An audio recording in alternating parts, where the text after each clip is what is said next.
UConn, Sonny Dykes from SMU, Dana Holgerson from the University of Houston, and Charlie Strong from USF. Let's begin as we have with the other coaches. Randy, would you tell us what student athletes you brought with you to the media days? Yes, I have Matt Pert, our right tackle, who's a captain for us, Luke Magliozzi, our Australian punter, Eli Thomas, linebacker, and Donovan Williams, tight end. Sonny? I brought Richard Moore, linebacker, Hayden Howerton, our center, who's started a lot of games, and Rodney Clements, a safety, who has been a really good player for us as well. Dana? Yeah, we have an Australian punter, too. Don't they all? If you don't, you should. All right, so Dane Roy, I don't know if he's running around here somewhere. Brought our quarterback, Derek King, left tackle Josh Jones, and then Big Flim over there is in the house as well. Charlie? I brought with me Blake Barnett, our quarterback, Greg Reeves, our outside linebacker, Kurt Livingstone, I think he's outside there, and Mitch Wilcox, our tight end. Okay. Let's begin this session as we did the others.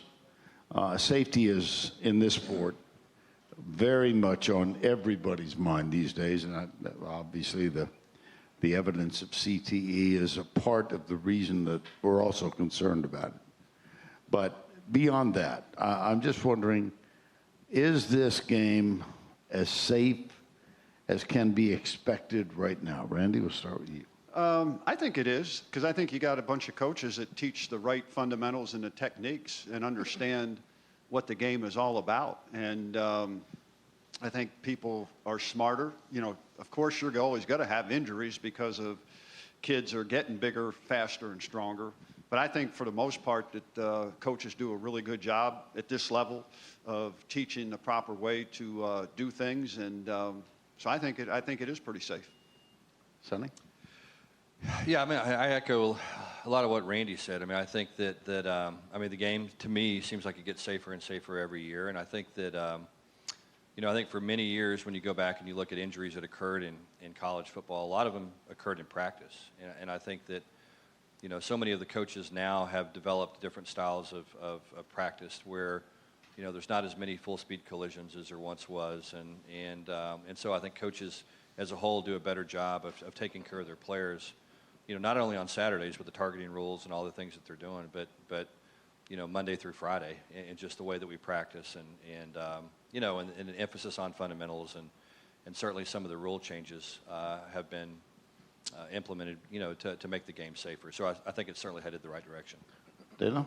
Vern, we don't really talk about injuries very much, honestly. I mean, you got to assume the risk. In this great game of football, you got to kind of assume the risk. If you're going to strap it up and play, then that's always going to be something that could potentially happen. But you can't focus on that. If you focus on that, then it's probably going to get you. But the way we practice is different, and I think it's safe. The way we teach the game, I think is very safe as well. Charlie? And I say what they say, Vern. It's all about safety. But we're doing yesterday a podcast, and I think it's got to start in the middle school and the high school, where the safety, where we got to teach them, where they come to clinics and where we teach them how to tackle or what the fundamentals and techniques of the game. But the safety is so critical because it's all about protecting the young people. It was suggested in one of our previous sessions that the kickoff remains a problem. Do you see it that way? Well, that's probably when you talk about just wide open speed, and the guy's running down the field, and somebody may miss a block, and that is a big collision. And because usually a lot of times it's so close, the proximity when you do go make a tackle, then it's close where you get a guy down. But the kickoff, it still seems to be a problem. And even though we move guys up and you don't give them the running head start, but once when that guy takes off and nobody's, and some guys are going to miss a block, and there's going to be a big collision. And then when that happens, you hate to see it happen, but when it does, then for some guys they're not protected.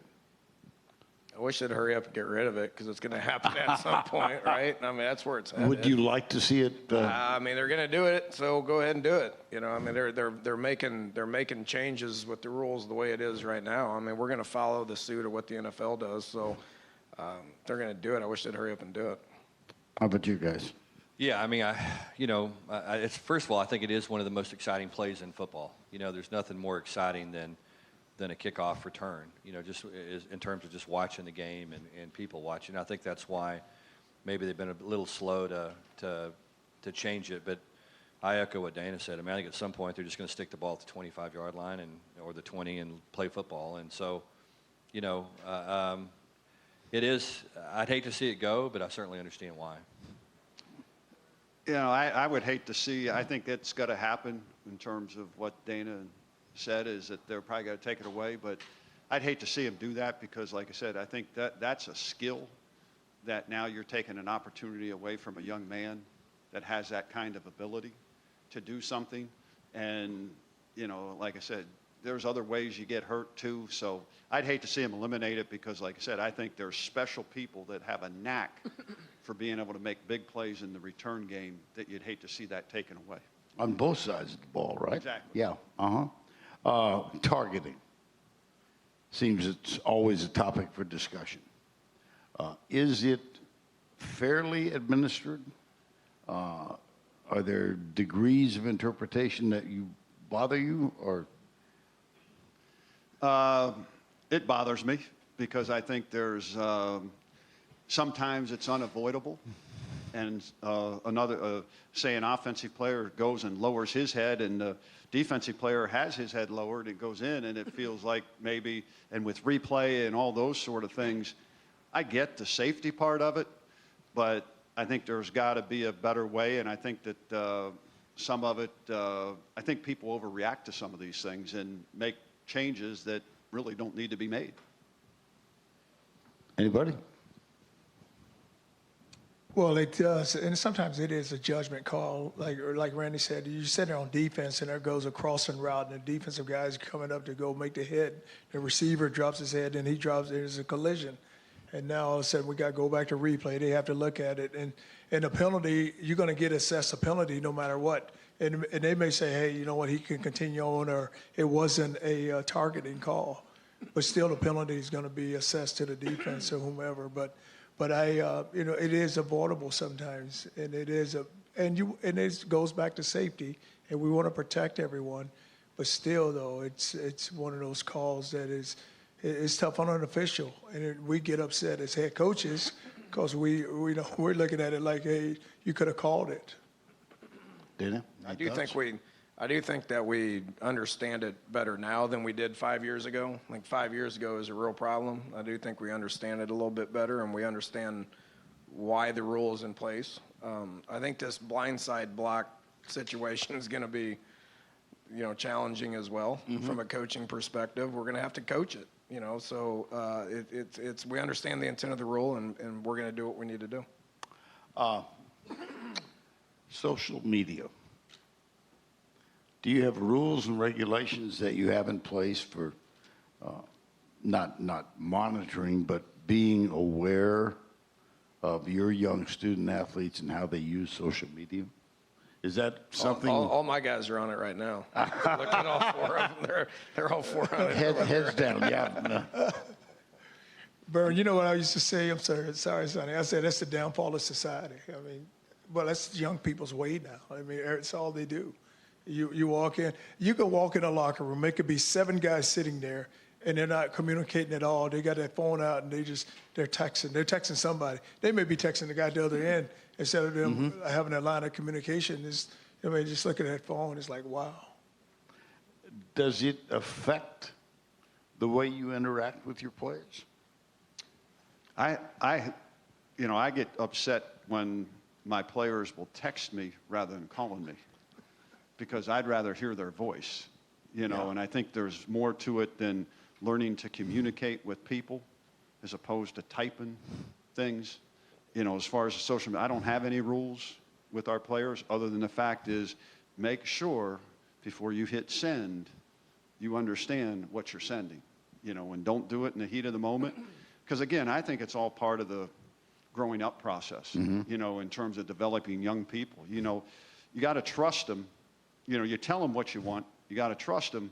And then if they do something, said, you know, I tried to tell you, now we got to hold you accountable.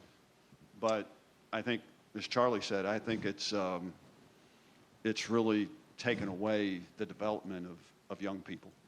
Yeah, I mean, I think it's a big part of young people's lives, and whether we like it or not, and whether it's good for them or not, it's there and it exists. And our job is to educate young people and teach them how to use it as a tool. Because I do think that if somebody uses it the right way, a young person uses it the right way, they can create a brand for themselves, so that when they're done playing football, you know, I mean, ultimately what these guys are all doing is they're preparing themselves for their life when they're done with football.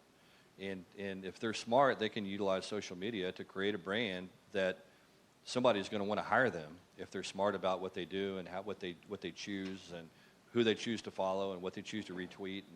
And so, I mean, I think you have to look at it as an opportunity, even though it drives me nuts, you know, like it does everybody else. But you know, our job is to teach young people how to use it as a tool. I'm just watching the guys. Every one of them. Yeah. How about you, Dana? I tell you, yeah, you got to educate them, just like Sonny said. You can't take it from them. I remember 10 years ago you could take it from them. But you can't now. I mean, if you say delete that account, they just come up with another account, you know, or, you know, guys used to take their phones on Friday night, right? And then they just pull their iPad out or their second phone and they're good to go. So you're not gonna take it from them, but you got to educate them on how to do it right. Is that tough, though? Yeah, everything's tough. Okay. Right? Well, it's tough because they have their phones, and a lot of times you're not really following them, and they're gonna. It's like what Randy was talking about earlier. It's who they follow. It's how you educate them, but still, that's their way of life now, and that's the way they communicate with one another. And I'm like him. It drives me nuts, but it's nothing you can say. And the best thing to do is probably, hey, if you need something, just call me. Don't text me. Just call me, and let's communicate.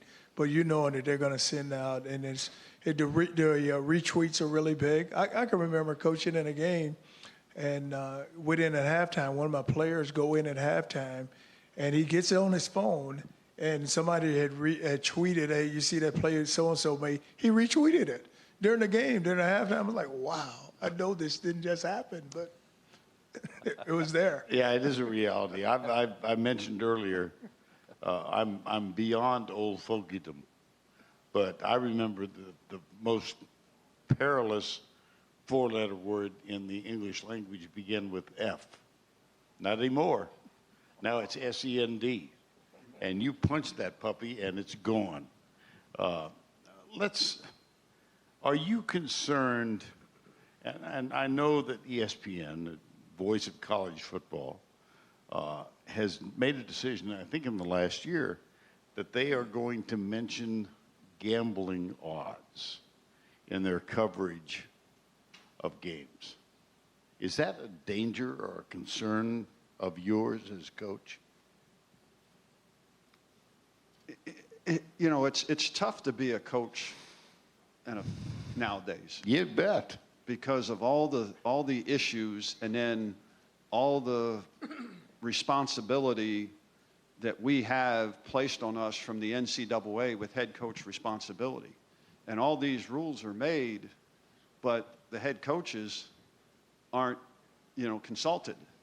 And so we have to abide by that. So I'm not really worried about that because I have no control over it. And again, the best thing that I can do is we're all in the education business. Mm-hmm. And all we can do is educate our people, our players. And if something goes wrong, then what we have to do is take the role of being a coach and now hold them accountable because they didn't do what they should have done. Yeah, I mean, I think to echo what Randy said, I mean, you look at college football today, you know, we're going to have 125, 130 players on our roster. You're responsible for every one of those guys and everything they do. And they're 18 to 22-year-old people that make mistakes. And then you're going to have, you know, 10 full-time coaches, but a recruiting staff, a social media staff, a training staff. You're responsible for those 40 people as well. So you look up and there's 170 people that, you know, that whether you like it or not, you're responsible for them. And their actions can be a detriment to to you personally and to your career. And so that part of football is hard. It's hard for college football coaches. You know, we have to be real careful about who we surround ourselves with. But then it comes back to what we talked about earlier. It's education. It's education, you know, for people on our staff. It's education for the young people. And, you know, with legalized gambling, it's something that's going to happen. You know, it's eventually going to be everywhere. And when it becomes everywhere, then there's obviously going to be issues that are associated with that. And we have to do everything we can to prepare ourselves and, you know, for that day when things become issues. Charlie, Dana? Yeah, I mean, we got to educate these guys to do the right thing. It's whether it's legalized or not, it's been a part of our game for a long time. You know, so guys have been doing it in the past, and we've educated our guys over the course of the years. Last year in West Virginia, it was legal, and so they could go to casinos and gamble if they chose to. But I didn't see a difference in what it was last year compared to what it was the previous 6 or 7 years. I never dealt with it, you know, and we're going to do our due diligence and educate them on why why you can't do it. And you know what happens a lot of times, where you get really nervous about is that these student athletes, they get hooked up with like some fraternity guys and they're gambling, and then all of a sudden, hey, you can make money this way if you were to do this. And now that's where it gets really hairy for us as a coach, because you don't know who they're talking to, you don't know who they're dealing with. And then all of a sudden, you know, there's games that are being played, and you're wondering why it's happening, what's happening within those games. Here again, I'm going to date myself, but I have a picture on my office wall of Sonny Dykes' dad coaching in the state 5A state championship game in Texas. Yeah, I think you called that game, didn't you? Yes, I did. I did the game, believe it or not, with Roger Staubach and Coach Darrell Royal. Yeah. So hey, Vern, I was 12 years old then. I don't want to hear that. I don't want to hear that. Just a quick mention. Is it tougher to be a coach in this era than it was for your dad? Yeah, I mean, I think so. I mean, I think that, you know, there's so much scrutiny on everybody. You know, players, coaches, we have to perform and we have to produce, or, you know, people will move on quickly, you know, and so, you know, when there's that kind of pressure, sometimes people have a tendency to bend the rules a little bit, and I think that what we have to have that I think will be the biggest thing to support us as coaches is, you know, the NCAA's got to do a good job of enforcement, because, you know, if they don't, then the message becomes, hey, if you're not cheating, you know, you're not trying. Right. And that shouldn't be the case. We don't want that to be the case. I mean, this game means too much to all of us, and the integrity of the game means too much to all of us. And so it's, you know, I think that it's hard. I mean, it is, just because there is so much pressure on young people, and there's so much pressure on coaches as well. Randy, Sonny, Dana, Charlie, good friends all. Good luck. Have a great year. Appreciate it. Okay, yes.